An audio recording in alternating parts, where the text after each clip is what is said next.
Politics as usual, episode 50. We got the usual crew back here. Joe was over there pushing shit. I was trying to mix my drink. Fee is here, fresh off of being on Twitch for like the last 9 hours playing MLB. Getting my ass beat. and Ronnie is here. How is everybody doing? Doing all right. Doing good. That's a cool ass shirt you got, bro. Who? You, nigga, I fuck with the Blue Ranger, nigga. Yeah, everybody else has got a regular shirt on. Exactly. I thought of my screen name right as I was coming in. I was erasing reasonable clout. I was like, I need something for Section.80. It's like high power, and I looked at my shirt. I was like, duh, high power rank. Fair enough. Although if my brother had on a Power Ranger shirt, it would probably fit him better, given his current activities. Yeah. But since we're starting there, might as well go right to that. It is the 10th anniversary of Kendrick's debut album, Section.80.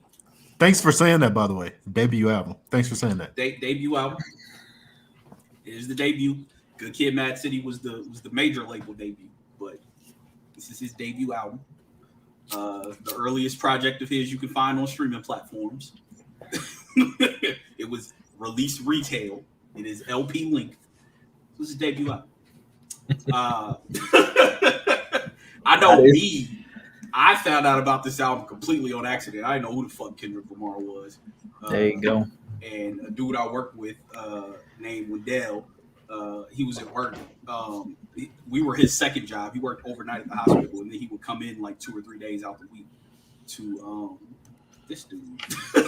He would come in 2 or 3 days out the week to stock shoes when I worked at Academy Sports. And he was like, "Hey man, you heard that Section.80?" I'm like, "No, what's that?" He's like, "Kendrick Lamar's album." I'm like, "Who the hell is Kendrick Lamar? Never heard of this man." And he was like, "Dog, you got to just go listen to High Power." So I went to break room, cut on High Power, and listened to it. I'm like, "Oh damn, this is fire!" So I'm running all over the internet, Rap Godfathers, all the usual suspects websites, trying to find a download of this shit, and I couldn't. Like, I looked for literally like 2 hours before I was like, you know what, fucking, I'm buying it, because High Power's fire, and if people don't even want to upload this shit, they must want you to have it. So fucking, I'm buying it. Immediately was like, yo, what the fuck is this shit? This shit is fucking amazing. So yeah, Joe, what was your first impression of it? We'll get it out the way just in case you hate it. Come on, man. I'm bracing myself. Come on, man. Nah, I really don't have no wild takes for this. I let y'all rock when y'all say it's the debut. Like, man, how was it not the debut, Joe? Yes, on a technicality, fine. I said I'll let y'all have it. Like, I just said. What are you saying is the debut? Like, bro, his debut was Good Kid, Mad City, bro. This was the debut. Nah, man. If you part of the label, bro, like label, major push, bro. Like, come on, man. Like, so what if he never got signed by Aftermath?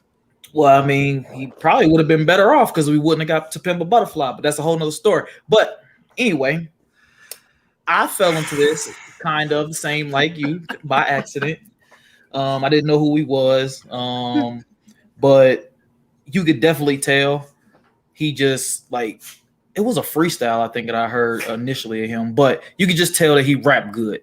Like usually that's how you get at least my attention is hey, do you rap good? All right, cool. I'll go try to find some more of your work. And I felt kind of stumbled into this. But I was on the Kendrick train late, but I like it. People say usually that it's regarded as like his second best album, sometimes the first. That's totally fine if that's what you believe. But pundits think To Pimp a Butterfly is his best work, and that shit is dirt. But whatever your speed is, man, it is what it is. But I think it's the second best album. I still like Good Kid, Mad City first. I kind of go between this and Damn, like back and forth, because I really like Damn. Like it was something totally different from that dirt shit he put out. Yeah, and so Damn is the dirt album. Now that I know you long enough, you are living up to your catchphrase. AJ, what's the catchphrase? I give props to the weakest niggas.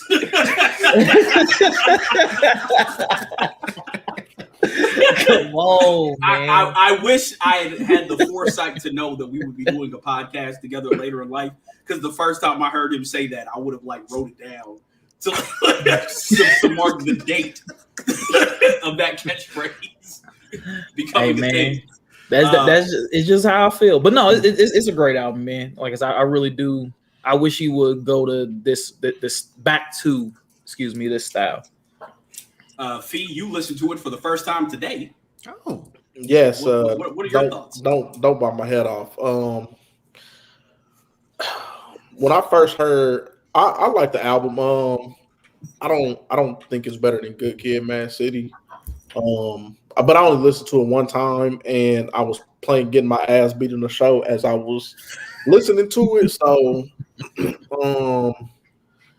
he got to the end, and I think it was on High Power, and I could be wrong, but he sounded like Pusha T, and I think Joe was on the chat, and I'm like, yo, I'm like, bro, this nigga sounds like Pusha T on this track, and I don't like that, bro. He rapping well, but him sounding like a knockoff Pusha T, that kind of just make me like, On High Power. To me, that's it. I don't know if it was High Power. It's one of them. It's a couple tracks toward the end. Like no, because High Power is the very last joint. It's after the Ab Soul's outro. Yeah, it might be. I don't know. It's one of them songs in the back, and he sounds like Pusha T to me. Like I thought I was in fucking Santorini, Greece when I heard this nigga. It was cool. I like his like he got some storytelling elements. I like when Kendrick is telling stories. That's part of my appeal to him. And also the reason why this is my first time hearing the album, because I got on the Kendrick late, like Good Kid, Mad City. So when I heard that, and then I heard people like, oh, Section.80 way better. Like when people be dick riding stuff, I give it time to cool off, and then I go check it out, and I just forgot to go back and check this out because I've been doing other shit. But I mean, overall, it was cool. First listen, I'll probably give it like a 7 or 7.5 out of 10. All right, Ronnie, you wax poetic about this. I know this your joint. Yeah, so it's funny story. So I actually got on Kendrick Lamar because I got on Two Dope Boys December 31st, 2009. I was waiting on, and I'm gonna let it fly. I was waiting on some guy by the name of Jay Electronica to drop his first album because he promised it that night. So fuck you forever. But he didn't. Of course, he didn't drop. Spoiler alert. Spoiler alert. Right. So he didn't drop. But so I was like, fuck it. Let me just go through Two Dope Boys, grab some more music. I grabbed Kendrick Lamar EP. I was like, okay, this dude's nice. This dude's pretty nice. Then I graduated to OD, which came out later. You know, he had a crazy monster freestyle. He had Look Out for Detox. You know, I was like, oh, this dude can really spit. But when I got around to this, like, believe it or not, I actually didn't like Section.80 the first time. But my homeboy Robert, of all people, he was like, nah, man, give it another listen. I was like, because this isn't what I was listening for. But Robert from Boys to Men? I'm sorry. Yeah. Right. Barbershop Robert. Yeah. So I listened to it again, and like I really listened to it because the first time I listened to it, I just gave it like the whip test. Like I actually listened to it this time. I was like, oh, I didn't even know he had this in his bag. So yeah, to me, Section.80 was like you could see the beginnings of like the type of artist that he was planning to be, and not that it matters, but if I had to rank it, like it's tough because it's like. I kind of want to scale it up because like you could see the potential was there, but I still like Good Kid, Mad City more.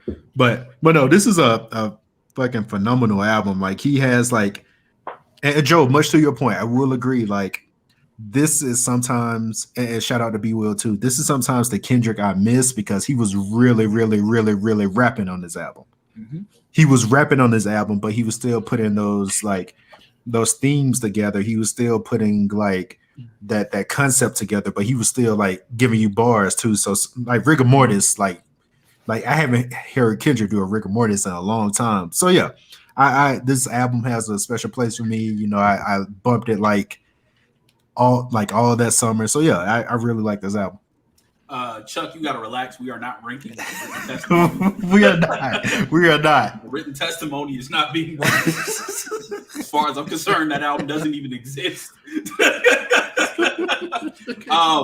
But to me, this is my favorite Kendrick album. I don't know about best, but it is my favorite Kendrick album. It's the album that I revisit the most outside of like it's this, then To Pimp a Butterfly, then Good Kid, Mad City, and I don't listen to Damn at all. Because Damn should have been renamed Dirt. That's the 4-letter D word that Damn should have been called. Like DIRT period. Yeah, outside of Duckworth, that album is that album is cheeks. But yeah, man, I think the thing that I was most impressed by with this joint, because like as I'm listening to it, like he does this on a larger scale. But you're listening to, you hear him at the start of the album saying Keisha Tammy, and then he has Keisha song and Tammy song later on, and during I forget which one is first.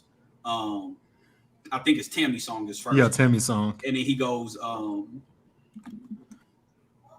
no, he doesn't do it on that joint. Which is the one where he goes to be continued 11, where he sets up Keisha's song at the end of it. Shit. I'd have to pull that shit up. So it's probably No Makeup. Yeah, No Makeup. It's No yeah, Makeup. because chapter 10 is like the 10th track, and then after that is Keisha's song. Keisha's song. So yeah, he does it on No Makeup, where he sets that up, and like he revisits Keisha's song on Good Kid, Mad City. And he revisits Keisha's song again on To Pimp a Butterfly, where he also revisits Good Kid, Mad City. So like I like the fact that he's kind of set these things up and kind of referenced them back again as he's gone along. Where on Good Kid, Mad City on Sing About Me, where he starts rapping in the second verse, I think it is, where he's rapping. He's saying, "How dare you use my sister for clout." That's a reference to Keisha's song. And then when he's talking about his sister getting pregnant, that's a reference to him playing at the end of Keisha's song, where he says he set it down. He sat down his little sister when she was 11 to play her that record. And it still ended up happening. So I do like the fact that he kind of set things up, but he kind of started that on this joint. If I had let me oh yeah, I was about to say, let me cut in. So all of what I like about Kendrick Lamar's discography is that, you know, most people just drop an album, but all of his albums are like thematically linked. And it starts back on Kendrick Lamar EP, because he has a line where he says, I'm just a good kid from a mad city holding a cereal box instead of a Glock. And then like he's telling you, I'm going to make this album later. So he like it. Yeah, exactly. Cartoons and cereal. So, so he had like this theme planned out for like each one of his albums, like at that time. So like the fact that he was able to follow through with it and improve a little bit on each one, like it's pretty phenomenal.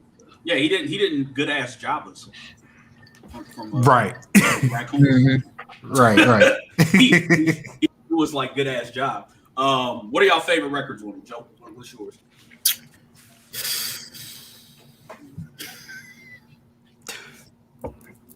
I can't name it off the top of my head because I don't revisit this one like that. So,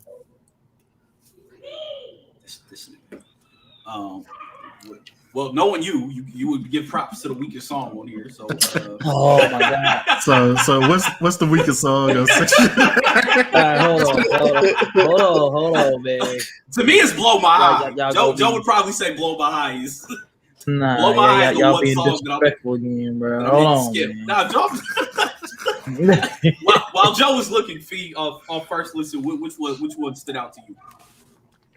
I like Fuck Your Ethnicity, ADHD, Tammy song, Keisha song, and I did like Blow My High, so fuck you. Oh, high power was fire too, because even though he reminded me of Pusha T, somewhere back there, them songs were still fire. I was just like, why this nigga rapping like Pusha T right now? It's still wild to me that J. Cole gave the best beat he ever produced to Kendrick. Right. What beat was that? High Power. High Power. He produced High Power. Mm. See? Not even you believe it. Jermaine Cole. See, I feel like it's not. I feel like it's not High Power because that last verse on High Power, that nigga was getting off. Yeah. It may be so, but in somewhere I'm gonna listen to it again tomorrow because now that y'all tell me about all this fine shit. Okay, yeah, never mind. What, you got your answer, Joe? Yeah, because it's the shit with Ab Soul on it, but I like it. Outro? I like it without. I don't like Ab Soul, like, and that's why I'm like conflicted because I hate that nigga. That nigga's dirt too. So how you like a track where Ab Soul the only one rapping on it? Mostly it's like 90% Ab Soul. But that's all. Like I don't like him, but it's like damn, like he wasn't like horrible like he normally is. So it's like that's why it conflicts me to like it. It's what like, it sounds like. You can't give him props is what it sounds like. Like you fuck with the record, but the fact that it's Ab Soul doing it. It's like Danny Myers having a fire third. That perfect. There you go. Because you know it's not supposed to happen or it's not ever going to happen. But like when you hear it, it's like, damn, like that third actually wasn't trash. But you don't want to say it out loud because then niggas will start like pinpointing you, be like, oh, you like that nigga. Oh, you think that nigga's hard. And it's like, nah. He did I like same with his shit when he like battled Daylight, bro. That shit was just ass. And it was just like, oh, like it's I once said a line on the song that said, even my haters be giving me props. They like he whacked, but the nigga flow hard. That's basically what Joe just did. Basically. But when you put it to that point, I think that's what a lot of these young niggas do nowadays. These young niggas flows is hard as hell, but they can't really rap. Chuck says his favorite song is "Hole Up." Ronnie, what is yours? So mine would be ADHD, and also a very, very underrated like Kendrick Lamar track. Period, in my opinion, is Kush and Corinthians. I think he found like a crazy pocket on like that last verse, and like his flow is like super underrated on that verse. Like, because it took me like my third or fourth listen to like, wait, the way he's like breaking down, chopping these syllables right now is like super crazy. So yeah, ADHD and Kush and Corinthians. I would probably say Hold Up, ADHD, and then the Spiteful Chant. I fucks with the Spiteful Chant, and of course High Power. I love High Power. Yeah. But that not judging by my name. But that notwithstanding, I fucks with the Spiteful Chant. Another underrated thing about this album to me is like how Ab Soul's just randomly around ad-libbing shit that he's not on. Yeah. Niggas just randomly pop on. I'm really out here, my nigga. Really out here, my nigga. Really out here. Yeah. He couldn't do no good. He couldn't do no good shit for his project, but he just so happens to be around in the studio. I do hate the fact that Soul is probably since Good Kid, Mad City, he's the one dude that hasn't had a feature on the Kendrick joint. Wait, is Q good? Has Q officially had one? I thought Schoolboy Q was on something. That's Q. No, was that J-Rock shit? Q has only ever been on Michael Jordan on OD. I don't think he's Q was on the Spiteful Chant. Oh yeah, okay. So yeah. Well, I mean, Ab Soul was on Ab Soul's outro, but he ain't been on that since then. With Kendrick, J-Rock is usually the one, but if you know the story, then that makes that makes a whole lot more sense because Kendrick is basically the Jay-Z in this. Chuck, you're right. Only Rock has featured since Good Kid dropped. The rest of the niggas. And we still ain't ever get a fucking Black Hippie album. Yeah, that shit can sell now. Lee says Kush and Corinthians and Po Man's Dreams. Po Man's Dreams. Yeah, Po Man's Dreams is really good. Yeah, you got GLC doing the hook. Yeah, If you remember GLC, Yeah, when I got to that song, I was like, yo, why the fuck? Because I was reading the lyrics as it was playing. I'm like, yo, why the fuck is GLC on here, bro? Like, how did this even happen? That Just randomly GLC here. is on. Yeah, Just I'm randomly, like, yeah. why is this nigga here? That kind You of know, loop. Is that the nigga that used to fuck with Kanye or whatever? Consequence. Yeah. Yeah, that's why I was like, why is he over here, bro? I seen this nigga name since college dropout, and here he is on this Kendrick Lamar. Well, he was on that. He randomly popped up on Cool Kids Gone Fishing. Yeah. You just get wise words from GLC interlude, like, nigga, why are you here? Like, and I get it. One of them niggas is from Chicago, and Kendrick's family is from Chicago, so that makes a little sense. Chuck says, I think we're lacking in features because of the Black Hippie album. But no, I think that's true. I think that's the same reason why you don't. I think there's like one track in existence where Kendrick and Cole, like, that's officially been released that Kendrick and J. Cole rap on together, and that was that Jeezy joint. Oh, I remember that. Like, you don't. There is not a song like you have songs where Kendrick does a hook for Cole, Cole does a beat for Kendrick, but they don't have songs where they're actually rapping together on it. Outside of that Temptations joint that they released, that is a poorly recorded joint where Kendrick is just playing a song outside of a store. And the weirdest thing about that song is the song is not in any way hype, but you got a chick going "Hey" in the background. It's like you gotta find better ways to. Do y'all count the little Black Panther thing? Because I had a few TD tracks on there. I thought you was about to say Cole and Kendrick. I'm like, really? You talking about the soundtrack shit? Yeah, the soundtrack. Yeah, they got the King's Dead. Chuck said his debut mixtape was gonna have a GLC. That's why I was laughing a minute ago. Hey, that might really need to be a thing. Like, just, hey, that might be a thing. How much you charge for a monologue, my nigga? Yeah, they probably get it for $500, man. That shit better be free, nigga. Hey, man, you get proper preparation for this poor performance, my nigga. We need some of the words of wisdom from GLC. Our boy B-Mint says High Power Keisha song and Poor Man's Dreams. It's respectable. Okay. Yeah, man. Nah, Kendrick was snap. If you haven't heard that Temptation joint with him and J. Cole, please, man, that joint is heat. I don't know how the fuck that shit hasn't gotten released. I don't know, that bro. Shit is amazing. That album, I'm kind of past now. Like I'm cool. We'll never get that album. They had the Black Friday joint too, which is them. Yeah, I'm just cool if it don't happen. I mean, it is what it is. Yeah, at this point in their careers, I don't want. At this point in Cole's career, I don't want it. Like, as far as Kendrick goes, I don't mind. The only way, like, because Kendrick has fire production, if it happened, Kendrick would have to choose the sound. Like, J. Cole cannot choose the sound. Like, maybe he can have some subject matter, but Kendrick, they got to rap on beats that Kendrick's camp chooses, because Cole's camp is trash at picking beats for this nigga. And even then, like, the Temptation joint, I think Cole produced, or no, was that Kanai Finch to produce that one? I don't know who produced that one. Mm-hmm. Either Cole or Kanai Finch produced it. But yeah, you're right, because TDE has like very quality like A&R shit going. Yeah, their producer camp is like top notch. Like the Digiphonics who did a lot of this shit. Like there's zero reason. The Heart Part 3. That's one of my favorite ones. Like to me, it's 2, 3, 4, then 1. Mm-hmm. When I'm doing the Heart, like, man, that joint. West Side Right on Time. That's another one. Kendrick had some fire Lucy's leading up to Good Kid, Mad City. Like real shit.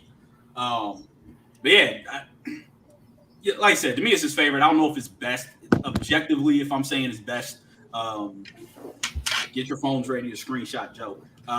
To me, its best is To Pimp a Butterfly. I mean, To Pimp a Butterfly. like, no, Joe. I knew that reaction was gonna happen. That's Joe, why I'm about I to didn't know what you were head, talking about, but I got you now. Not only that, To Pimp a Butterfly is like one of the best albums I've ever heard in my lifetime. So, are you deaf? Are you deaf? Stop. Like one of the best albums I've heard in my lifetime. Listen, man, I didn't get it, but I mean, and really, here's kind of the funny part of this album, right? So there's a clip on YouTube of I think when Pharrell was coming in to do the shit he did for Good Kid, Mad City, and he's in the studio with Kendrick, and Pharrell's talking to him, he's like, "Yo, that jazz shit y'all did, keep that sound." That's the jazzy sounds that's on this. It's really the evolution that turned into To Pimp a Butterfly. It's just a lot more funk with it. Like they had that sound before. It's just not as accessible as. Yeah, no, Chuck, I agree with you. To me, the album is aging well. To me, the thing that I'll never get about this album, aging like an old white woman. Y'all tripping. Like y'all are tripping. The thing that I will never get about this album is how everybody loved that Childish Gambino Funkadelic garage band ripoff bullshit that hated To Pimp a Butterfly. Look, let me, and I rarely do this anymore, but let me just be like that guy right now. People want the thin veneer of like other shit without having to dig deep, because that Childish Gambino shit is so surface level and just so like it's like karaoke basically. It's not like, it's like, because you can't, for lack of better words, you can't fake the funk, and he's doing that entire album. But the shit that Joe, cover your ears, the shit that Kendrick did To Pimp a Butterfly, like there was an interview with George Clinton, and they were like, and George Clinton was like, Kendrick Lamar produced this album, and they're like, what do you mean? He was like, okay, I want you to be on this part. Like he was in there like rearranging songs and shit. Like he was like putting arrangements together. He was saying, say it this way, do yada yada yada. So the artistry that went into that album, and this is another thing. So sorry I'm getting off on a tangent, but you good? Sorry I'm getting off on a tangent, but albums can be like finite pieces of work, because the biggest criticism I hear about To Pimp a Butterfly, like, oh, it has no replay value. But it's gonna be weird for me to say this. That album is meant to be listened to in its entirety for like at like one time, because there's an inscription on the album that says an open letter from Kendrick Lamar. How many times do you go back and read a letter multiple times? Like, so the way he put this album together, like it was meant to like deliver this message all at once, one time. And I mean, I listened to it, but I'm saying like you have to look at it this way. Like it could be like different things. It's just like music is the medium. So yeah, that's just how he did it. Our boy Ricky in the chat says his father's a Funkadelic fan and he loves To Pimp a Butterfly. Like, yeah, it's the real Funkadelic inspired shit. Like what Gambino did was he went and got a bunch of musicians that liked Funkadelic, and they did a Funkadelic like cover band. Like they was like, hey, you like this joint? And they went and did that. Like that's what it is. Like that is exactly what it is. And again, To Pimp, and I've said this before, Joe's heard me say this, To Pimp a Butterfly is not for everybody. It's not. No, and I accept that. It's purposely inaccessible to most people. It takes an effort to listen. Like most songs in Western music, particularly in the pop canon, they are made deliberately accessible. It's the same four chords. There's tension and resolution. There's catchy hooks. The songs are structured almost exactly the same way. Albums are structured almost exactly the same way.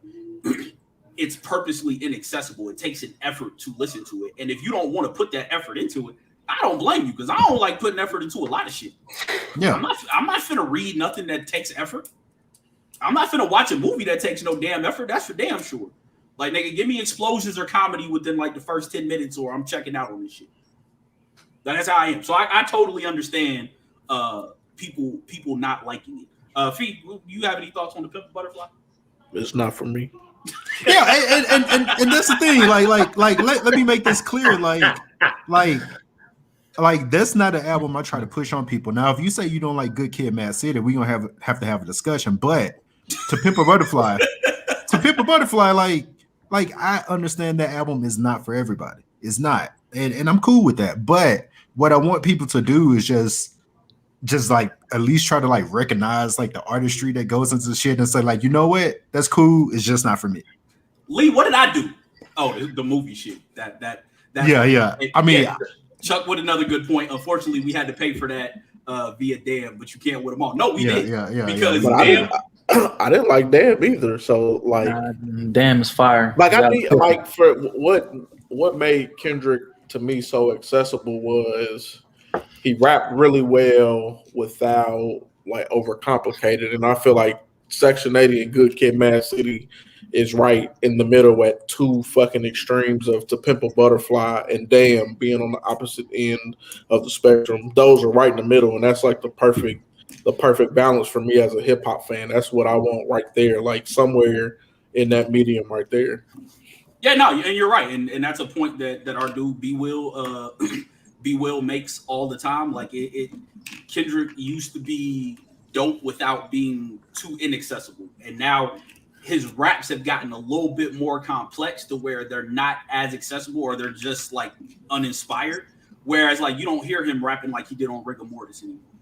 Like the shit he did on Rigor Mortis is just insane. That last part of it is nuts. He don't do that no more. And that's one of the reasons I feel like we ain't got an album from him, because he probably looked up and was like, man, I ain't got shit to say to you niggas right now.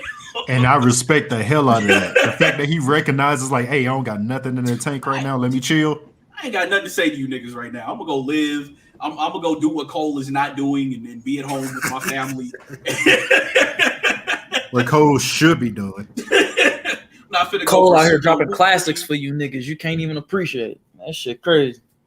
Classic shit. Like yeah, literal shit. That shit covered great. in gold. That shit is great. Nah. That album is so great, bro. Y'all tripping. B Mitt says, damn, felt like Kendrick was doing his best Drake impressions on some songs. Yeah. I mean, like I said, to me, if you are a Linkin Park fan, you'll get this. Like Linkin Park, after they dropped their 2 genre-bending album, come on, man. Chuck said, classic trauma for his son. But Linkin Park, after they dropped 2 genre-bending albums, they gave you a regular ass rock album because people was like, you're doing all this. I was like, fuck it, here's a rock album. And they did the same shit with their last album before Chester passed away. May he rest in peace. Everybody was again like, yo, y'all doing too much. And they were like, all right, you don't want this experimental rock shit? Here's a fucking pop album. Mm-hmm. And I don't mind when artists do that. It's like, all right, you don't like when we go push border. We'll just make some boring ass shit for you. And for some people it works. For some people it does not. Everything ain't for everybody. No. Yeah. While Chuck is in here, we can briefly go over shit he was talking on. Joe, you'll love this. On Twitter earlier, Chuck asked if Jay-Z has a better album or any albums that are better than Illmatic and It Was Written. What was the second one you said? Sorry. Illmatic and It Was Written. Because it was written turned 25 today. Oh, I think he only has one better than Ill Written. I think a lot of his shit is better than Illmatic, but that's just me. I'll probably say, I don't know. Illmatic for me would be 1, but then like Blueprint will probably be 2. Reasonable Doubt will probably be 3. Then I'd probably put It Was Written at 4. If I had to like rank them in order, that's how it would be for me. Although It Was Written and Reasonable Doubt might be able to flop. I don't know. Like just because like when Wu-Tang, when they was on that Only Built for Cuban Links and everybody was biting that style, like Nas, like Wu-Tang, it gave Nas kind of permission to use the mafioso style. So that would be the only reason that I would have It Was Written over Reasonable Doubt, just because Jay-Z was biting a little bit. But I don't know. I mean, to be fair, Jay's done that kind of his whole career. Y'all shark biting ass niggas. Yeah, that's kind of how he keeps himself relevant. You know, well, I don't know. But nah, man, I don't know. I think It Was Written is Nas' best album. That's just me personally. Whatever. That's not me trolling or nothing. I just prefer a lot of people say that though. Yeah, I just prefer. To me, really that's his best. Yeah. Okay. Cool. I think a lot of people have them like right neck and neck. I think Illmatic and It Was Written is kind of like Food and Liquor and the Cool. Like most people give Food and Liquor the classic tag, but Cool is probably the better record. But I still might go with Food and Liquor. When you've blown people's mind doing something, when you come back with it a second time, it's kind of like people are expecting it. Same thing, bring Linkin Park up again. Hybrid Theory, Meteor. Meteor is the best record. People love Hybrid Theory more because it's nostalgia. So I think those two albums, even though they're further apart than Food and Liquor and The Cool, I think that's kind of the same thing. Like musically, to me, The Cool is the more complete album, but people love Food and Liquor because it was first. So I think that's probably the same thing with those two. It Was Written might be the better record, but people probably just love Illmatic more because it was first. Me personally, I think Blueprint is better than anything that Nas has made. So Correct. I think Blueprint is above both of those.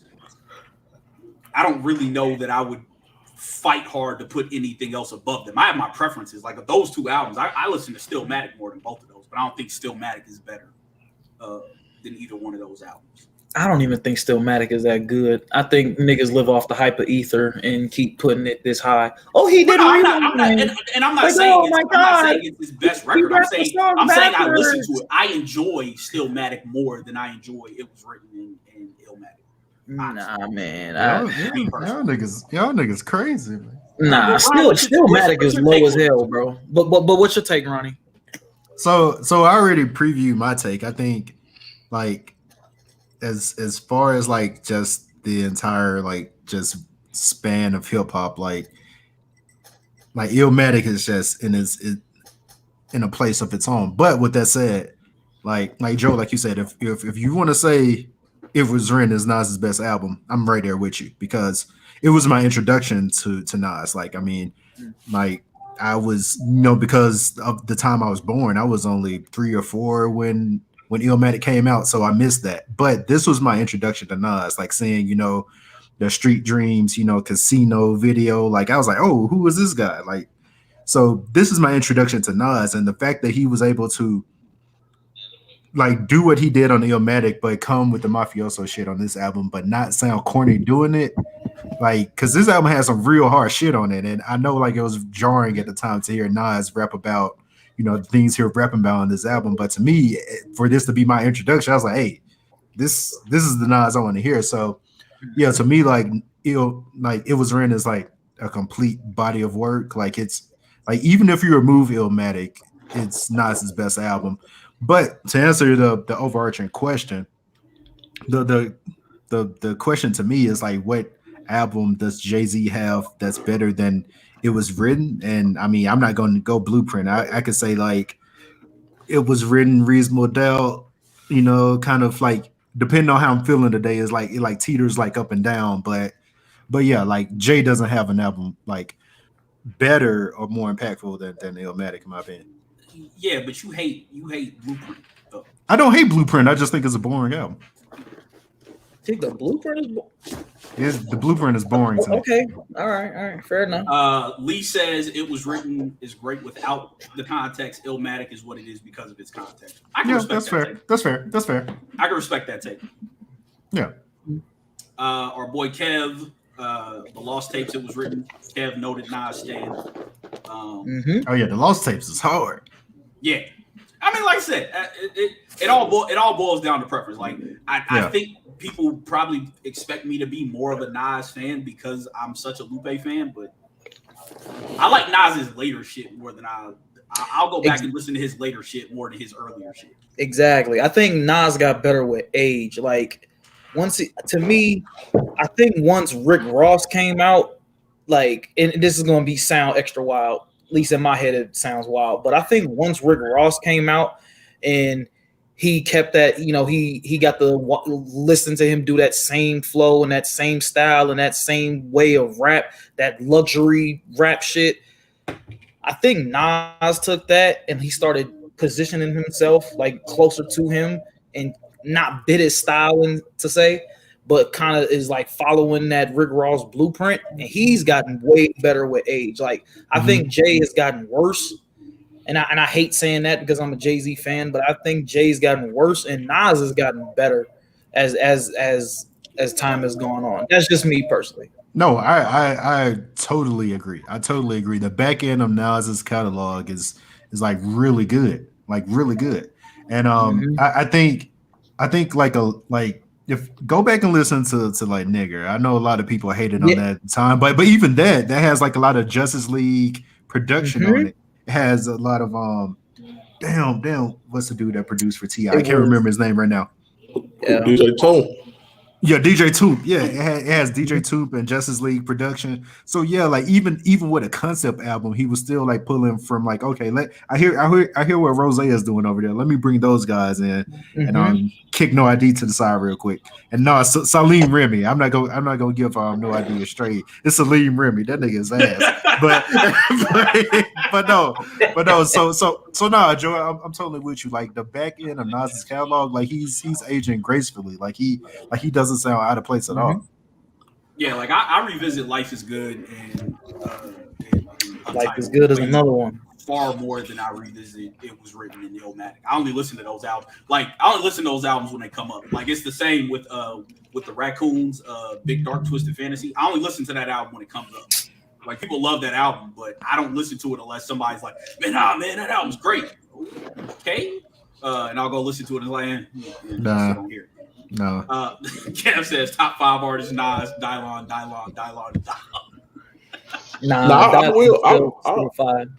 I will say about like probably why Nas and why Nas still raps as well as he does, because it's the way that he raps. Nas is a really, really, really technical and skilled writer, and the things that he raps about gives him a more like a wide variety. Like outside of Jay-Z really rapping about money and relationships, Jay-Z really don't have shit to talk about, and he's not that technical of a writer, which is why his shit is not aging as well.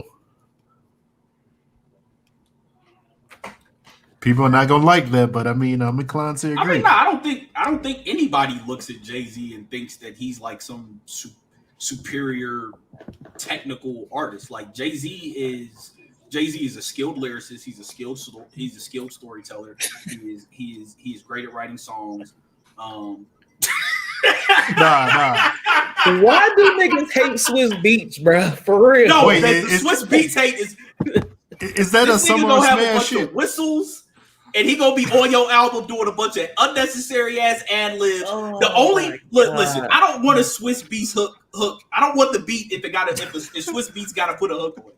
Like Pharrell, I'll take a beat and a hook from Pharrell. I don't want that from Swiss, especially if he doing it. Hey, you're gonna get the hook, and it's gonna be a hook and a bunch of whistles and horns going off in the background of the beat, and he gonna be on his fucking keyboard making it. Have you seen that video where he's like making the beat, and then Busta Rhymes is like trying to push him away? It's like, nah, man, stop. Yeah, when he putting his chin on the beat, like no, oh my god, no. Hey, I fuck with Swiss Beats, bro. Come on. Also, when we talking about menaces to society, and Lee saying that, Lee, I need you to stop caping for Keydron Bryant. That little dude needs hit. Did you see, Roddy? Did you see the screenshot I posted? Yeah, he's learning all these songs. These songs. We need to disconnect his internet ASAP. No, you don't. That young man needs to be in school. No, you don't. Lee says Summer on Smash is musty and gross, pure vomit water. No, Summer on Smash is terrible, man. Keep Swiss away from beats, man. Go be a mogul. I don't want you producing it and no more. Stop. Bruh, he has Swiss great Beats beats and a fine ass wife. He good. He is the greatest finesser in hip hop history. He is. How so? Do tell. Because for one, he's fucking talentless, but he think about Swiss Beats, like he's a really like intelligent guy. Now like people say like, oh, he's smart for a rapper. Like no, he's a really intelligent guy. Also, he has a good team around him. Like his two uncles, like they were like real deep in like the hip hop scene. Like they were carrying, you know shit for like them Millie Mill and Kool Herc and shit. So they know the game. And then he inherited one Earl Simmons who like removed DMX away from Swiss Beats. And will we be talking about Swiss Beats today? No. Chuck said Alicia even lost her talent in that household, fam. Cursed. And see, here go Lee. No, Lee. How do we block this man? Nah. Hey, you know the only you know what's gonna end up happening as a result of this. You remember when Sky kept saying that Nicolas Cage was gonna end up in a MCU movie directed by M. Night Shyamalan? Yeah.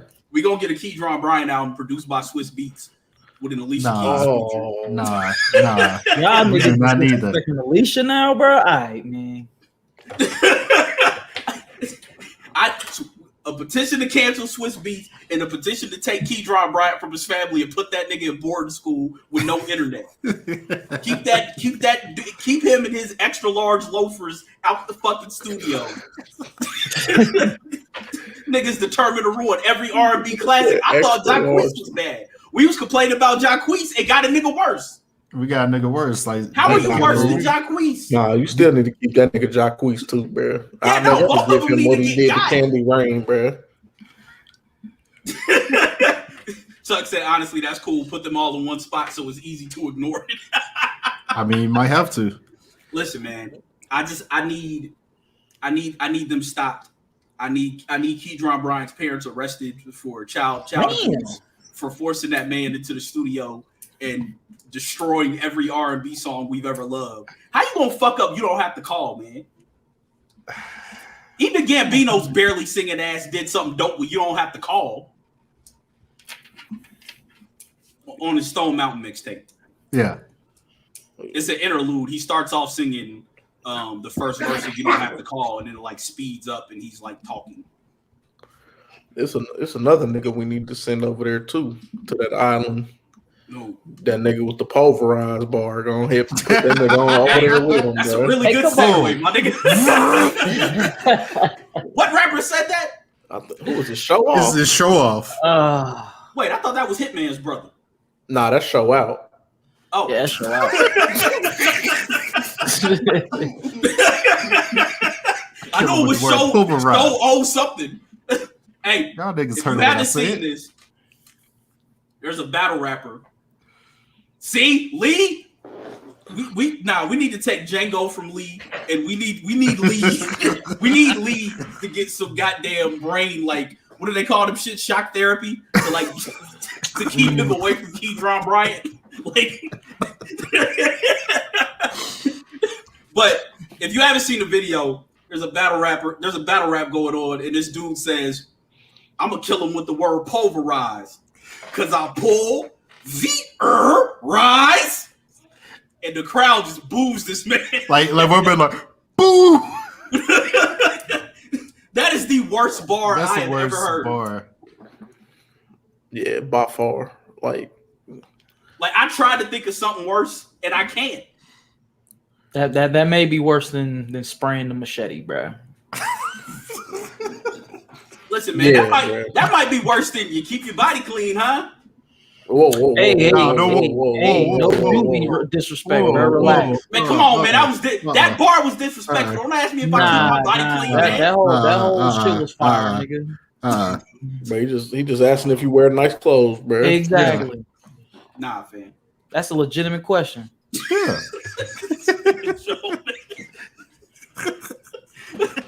Nah, we ain't doing no. I'm crazier than Crazy bro. Blue Lee. Who the fuck said that? Who said that? Who the fuck said I'm crazier?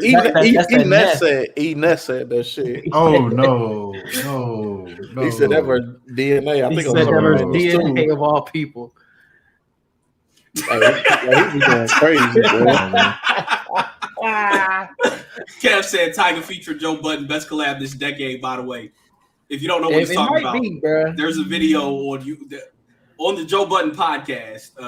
Budden was imitating the Tiger taste beat. And someone took that, sampled it, replaced the flutes, the other flutes that Jay-Z lost, or that thought was on Blueprint 2, and put the drums and the bass in, and that shit is fire. Yeah, it sounds. That shit is better than the original. Yeah. Bullets raid from an umbrella. Hey, some of the worst bars you've ever heard. Yeah, that was hard. So I have quite a few. So when Cannabis said it'll. What, he said got, he got said 30 something. pages of rhymes on this motherfucker. No. He said something like, "Can't nobody eat a rapper ass like me." Oh yeah. And then also the other one is Gucci Man. Her pussy so wet, like we pushed off the boat. What? I don't even get that. Her pussy so wet, like we pushed off the boat.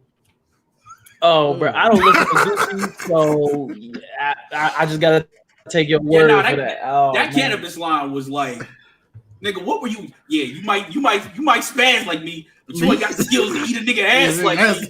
Why would you say that? Oh. What would possess you? He says that because he's cannabis and he's dirt. Like that's just all it is. Sorry. You said he shouldn't be called cannabis. He should be called Reggie. That nigga is ass, bro. Yeah, that nigga got destroyed by LL. I actually had someone trying to argue against me that wasn't the case. I was like, nigga, what? No. LL said 99% of your fans don't exist. Like, retire. It's over. Stop making music. When that gets said, it's over. And I've had a couple of people try to argue that second round knockout is better than LL shit. I mean, if you like cannabis, you like cannabis. I mean, that's fine. He dirt, but this nigga LL said, who ruled for 15 years to drop bombs? LL. While you drop verses at niggas' proms. I guess, like, you're done. Nah. It's over. Yeah, man. Into the Vince Carter gift. It's over. Yeah, shit's done.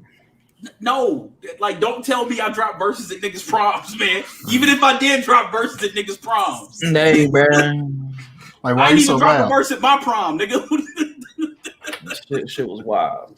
Hey, what y'all think of that Bobby Brown and that Keith Sweat? Hey, man. I'm shit just was glad, entertaining as hell, bro. I'm just glad Thug Lovin' got played, man. Yeah. Top 5 Dirty Mac song of all time. This nigga, bro. Nah, that nigga Bobby ran out of gas, and then he was tired as fuck on stage, so he couldn't even perform. Because I did remember you saying that he was like, he still had like probably 6 or 7 more joints of his best shit, which he did, but he was so tired and all sweaty on goddamn stage, he couldn't even fucking sing them bitches. It was like, oh yeah, nah, you lost, that nigga bro. was up there looking like me, nigga. Nigga Stiff, flabby and sick.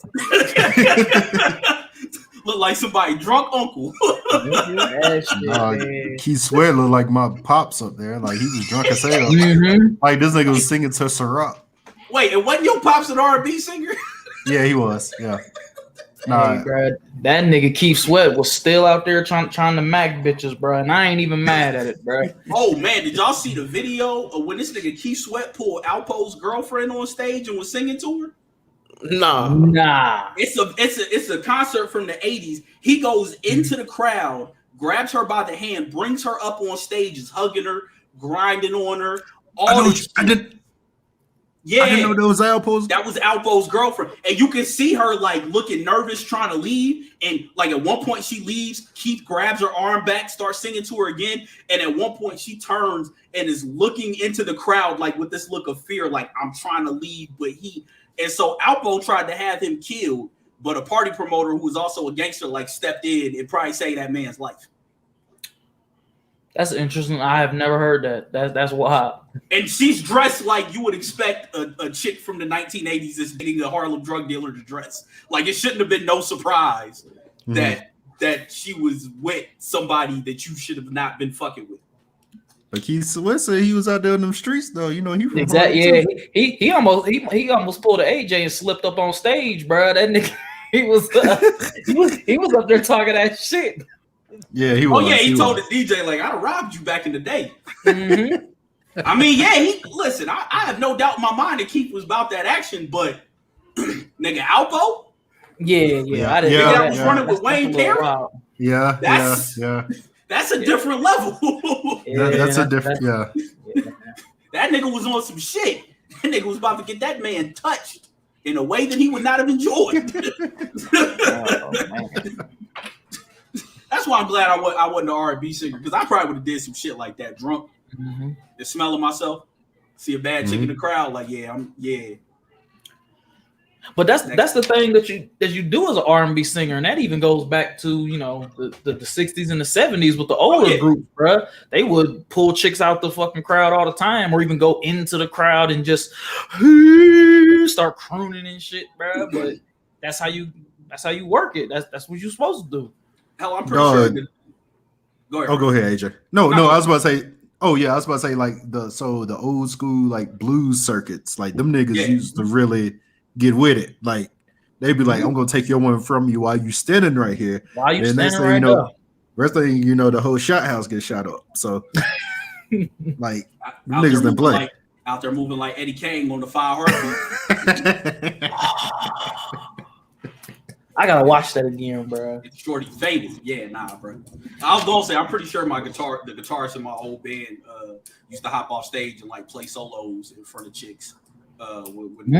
Before I joined the band, when they were playing like in college towns and shit. Because the motherfucker wrote a song about having a foursome with some sorority chicks in Muscle Shoals. Hey, women buy albums, bro. You got to do it in a car. Yeah. Okay. All right. Don't know how that worked either. But the song was very convincing, so. All right. Sound like there was a great deal of thought put into that. But even me in my meager performing experience, I've seen several times getting off stage and chicks were just ready to throw it. So I can't imagine if I had been able to sing. I was just rapping over Backstreet Boys instrumentals. Yeah, I don't need to be able to know how to sing. So yeah, that's a skill I didn't need. Like if I could tell my younger self something, hey nigga, stop rapping. You can learn how to rap later, nigga. Go sing. Do that. Learn how to do that shit. Instead, I was trying to spit bars and metaphors and entendres. Exactly. Nobody trying to hear that shit. Nobody trying to hear bars. Bars, yeah. I was about to say bars. Bars clear the room out, man. You don't bars. The only people that be impressed by bars is other dudes who don't buy albums. Yeah, the dudes who be downloading your shit. Cam said had to let one of my prospects go when I found out she was getting loose for Sean Kingston after a Oh man. Can't be wiping no. Oh no. Not Sean Kingston. That's some nasty work. Sean Kingston. That's Sean Kingston, man. That's nasty Sean work. Kingston. That's nasty work. Like you that's what you gotta be like, really? Like Sean Kingston. That's like two steps above like them chicks that was fucking Ice JJ Fish. Yes, there were IG chicks like groupieing for Ice JJ Fish. Nasty. I need to go viral. Man, what did Jay say? Except that fame is the worst drug known to man. That's nasty. Nasty. Usually I don't get mad at the dudes, bro. But if Sean Kingston take my girl, I'm stealing on that nigga. I'm sorry. No, you got to just on principle. You got to. Yeah, right. That's nasty. All right. So what's a celebrity that what's a celebrity you fighting or that you getting so offended by you willing to fight them if they manage to take your girl? Say that one more time. What's a celebrity that if they manage to take your girl, you'd be so offended that you would actually fight them? I got to answer as if for some reason I have irrationally hated this dude for more than Chuck said Avion Crockett. Yeah, that's a good one too. Mine is Jason Derulo. I'm stealing off Jason Derulo. Yeah.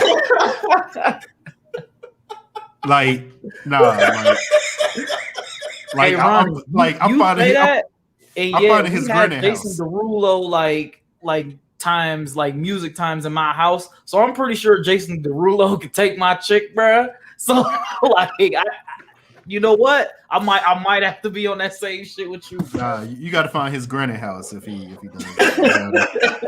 Nah. I need more time to think about that, AJ, because it's a couple. But you know what?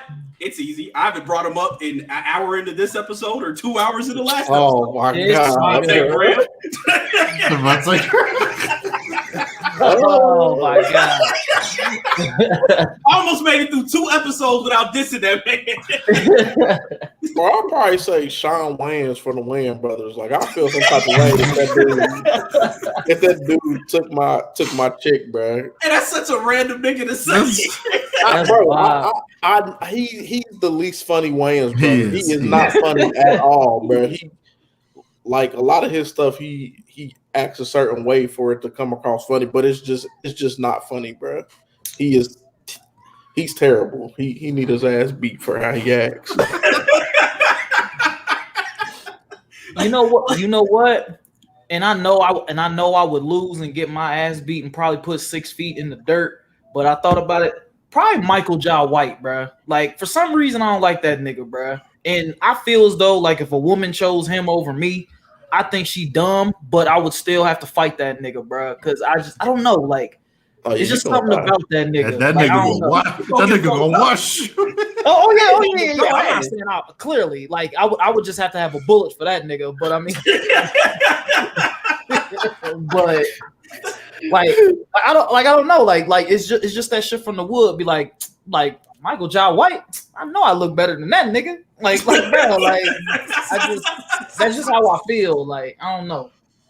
But I think chicks that get like sidetracked by the muscles and, you know, the fact that he can like do karate in that bush. Whatever. I got a bullet for that nigga too, bro. Chuck said he gonna roundhouse you right the hell.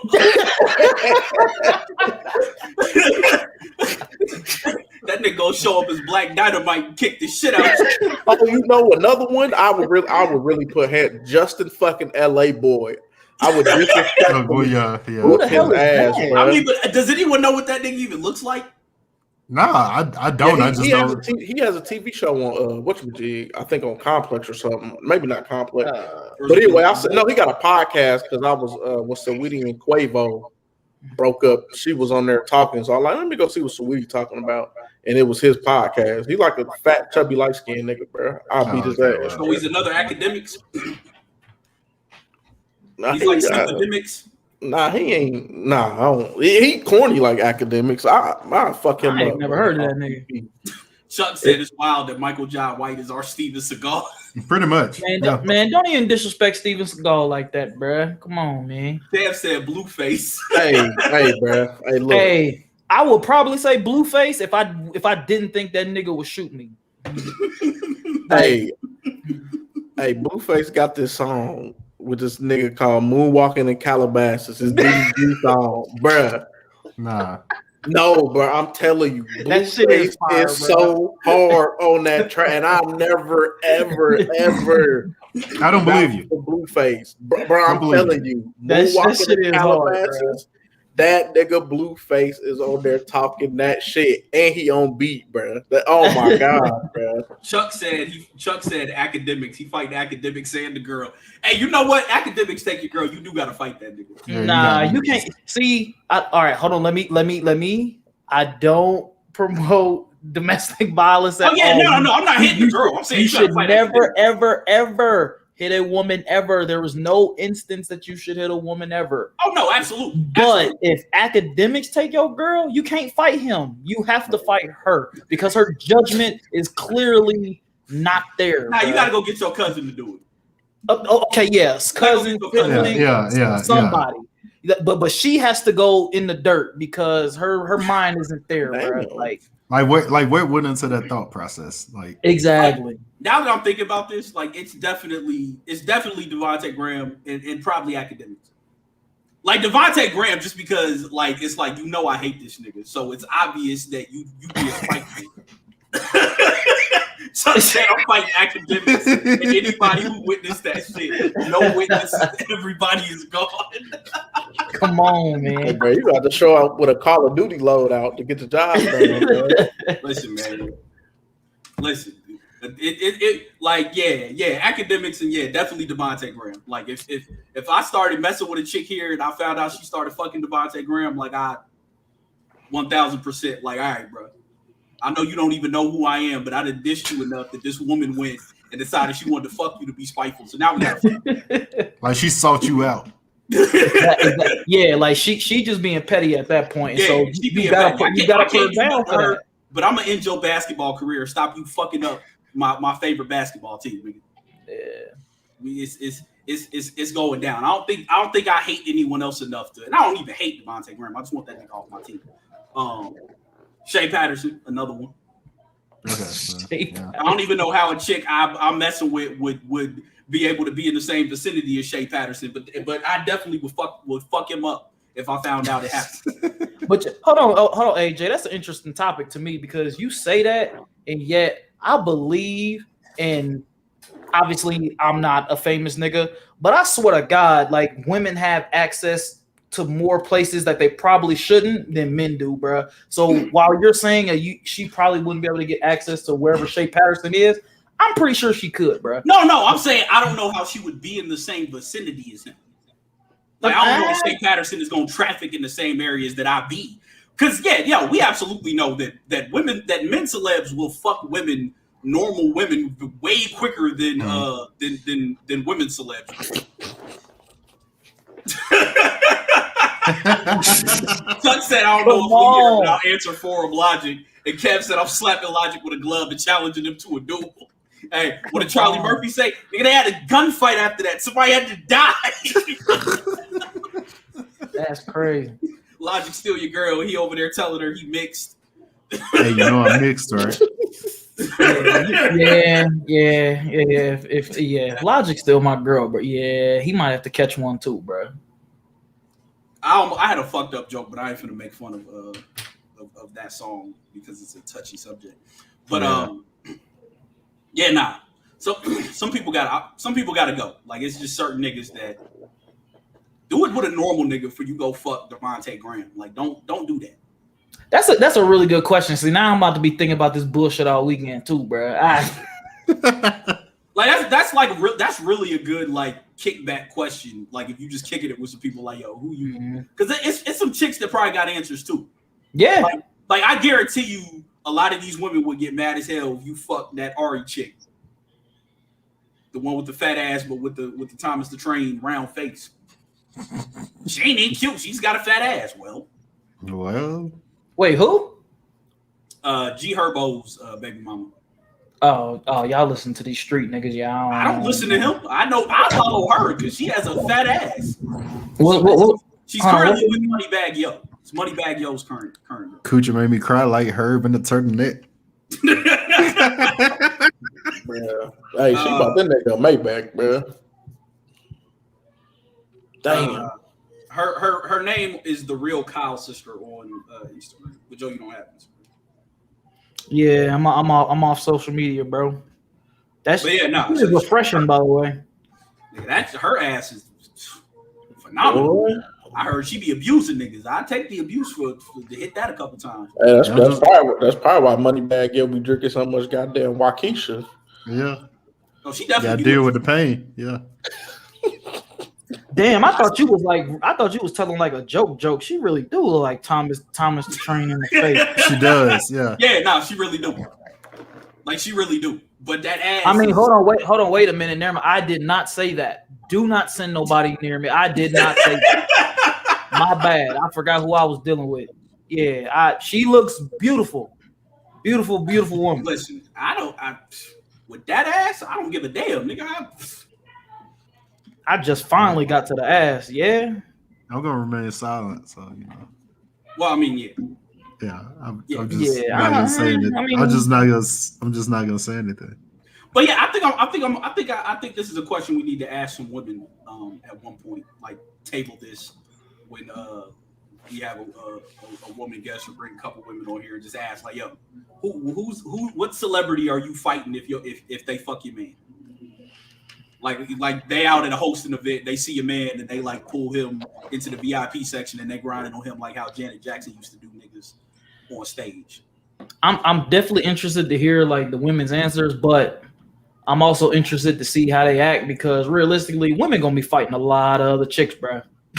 Like if they start asking these questions, you gonna be putting your hands to a lot of bitches. Like, And are again- you willing to fight a city girl? Like, that's what we need to know. Oh yeah, because if young Miami look at me, I'm going. I don't care. I'm leaving you right where you stand. If we at the concert and Young Miami's, I'm with the love of my life, and Young Miami like pulls me on stage so she can grind on me like that, I'm leaving. I could never look at you the same again. Yeah, I don't know if I do it for the city girl, but that definitely Cardi. Yeah, yeah. That's another one. Yeah. And see, that's the thing. We as men got a lot more of these. Hell, Chinese kitty, she ain't even famous, and I do it for her. Chinese kitty. Who is Hey, that? Chaz, did you ever end up following her? I believe so. She's an Instagram chick who started rapping, and she is ass at rapping. Oh my god, that woman is amazing looking. Like I watch all her shit on mute because she always be trying to play snippets of her music Hey, in the background. that's how I feel about Stunner Girl. I'll even listen to your music, baby. You woo. Oh, hey, nah, Stunner Girl, I'm going. I don't give a fuck. Oh, I'm out of there. Stunner girl. Hey, Oh yeah, Regina Hall. Regina Hall. That's who you need to look up. Hey, Ronnie, for Stunner Girl, just go look at her video on YouTube. Throw it in rotation. Just watch the video. Hey, Just Stunner Girl watch that, run the bro. nation, nigga. Fuck that. Listen, I'm going. and see that's the fucked up part because men probably have a lot more of these than women do, or at least more than we're willing to admit publicly to women. And It's a that's couple why IG these women would have to fight hella chicks, bro. It's a couple IG joints that ain't even famous for real that I might think twice about. Like the double dose twins want to have a threesome. I'm looking at this Chinese kitty chick. She chocolate, and I kind of like that, but I don't know if I go. She light skinned. Oh well, I guess the picture I'm looking at, she looked chocolate. Oh, if she not chocolate, then yeah, I'm probably not going. No, she half Chinese, half Guyanese. I think. Hey Jay, what was the one? What was it? Her name, Viva La Diamond or something like that. Yep. Used to always be on Like Records. Yeah. Bro, yeah, I gotta get back on social media, bro. I don't know none of these motherfuckers. Like records. I know too many, bro. Sometimes I'll be on Instagram at work and I'll be looking at normal people shit, and then something I go, oh shit, let me put my phone in my pocket. you said who was this? You said Viva La who? Viva La Diamond. I don't think she on there no more. I ain't seen her posted a minute. Nah, she on there. I still follow. Oh what? Come on now, I'm the CEO of Like Records. If you don't know, we have a joke when a chick posts something and you see, we'll always see one of our names under the likes and go, I see you Like Records again. Yeah, me and AJ used to meet on every like Candace Patton post. Like, Yup. Candace Patton, that's another one. She ruined J.R. Smith's family. I understand, J.R. I understand. Come on, man. Had that man wife telling all her business. Candace Patton is definitely another one. Hey, Viva, I'm not going. You said Candace. Candace, the iris on the Flash. I want to show you. I want to show you. I don't watch the Flash. I don't know. You said Candace Patton. Candace Patton. Yeah, I'm going. Right. Anyway, we've talked way too much about this. We usually don't delve into this line of questioning. Oh my. Yeah. Oh, I'd go for that. Yeah. But all right, we got anything else that we discussing on here? He's gonna see this and be like, "What the fuck?" Yeah, she's gonna be so disappointed in us. Hey, if they can thirst over Loki, yeah. God damn it! Look at if ain't nobody facts. They can thirst over Loki, God damn it! But anyways, we ain't got nothing else. Hey, I might go for Sylvie. I don't know what her real name is, but she not that bad for an older lady. What? Call a spade, bro. Nah, Ronnie, you got some questionable ones in your camp too. We ain't gonna say them on here, but no, I don't say it. Catherine Hunt. I like. Like, all right. So, have you ever seen Step Brothers? Yeah. All right. So which is Adele or Brennan? Brennan's wife, the one that No, that you're talking about the comedian. No, you mean the comedian girl and the girl. She was in She was in this last Marvel shit. She was in WandaVision. Yeah. Yeah. Hey, now Ronnie. Yep. High five. Yep. Yeah, I go. No hesitation. Like, look, this is uncharacteristic for me, but you cannot tell me she does not have gorilla grip. Facts.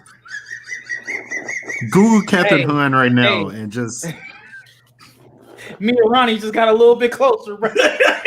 Hey, listen, I'm with Chuck. For me, it's Regina Hall. Wait, he said Regina Hall. Yeah, Regina Hall. Yeah. Oh, Nia Long. I'm out of there. I'm gone. Yeah. Like she said she want the young niggas too. Hey, come holler at me, baby. Leave my coach's wife or future wife alone. Fuck out of here, nigga. You know another one, and Dr. Umar gonna look at me wild for this, but Snow Allegra, still facts. Still Snow Allegra, absolutely. Yeah. That's my one non-black one that I'm like, yep, I'm going. She's spicy white though. Yeah, she already there, close enough. She close enough to the motherland. Yeah. Oh yeah, Tiana Paris. Yup. Yeah, Tiana. Another one going. Absolutely, 100%. 100%. This is the back half of this is turned into a barbershop episode. Yeah. Really, my bad. Ain't it was supposed no, to be? No. The barbershop pod is another pod that with some people we know. This is usually the content that they talk about, but they don't record ever. So. Oh, I need to. You said I need to have a guest appearance on there. Damn, Joe, I don't know, man. You might end up saying some shit that you like. Hey, wait a minute. Yeah. The brothers is. But anyway, Chuck says Christina Hendricks is my nom. I don't know who that is. That's You've seen her before. Oh, yeah, I'm sure I've seen her. Yeah, you definitely. She's like 6'1", and she's. I'm not gonna say anything more. Just Google Chrissy. That's a fair answer, Ronnie. Yep. Yeah. You've definitely seen her though. Okay, yeah, I've seen her before. I'm not risking Dr. Umar scoring for it, but I respect it. Man, fuck Dr. Umar, bruh.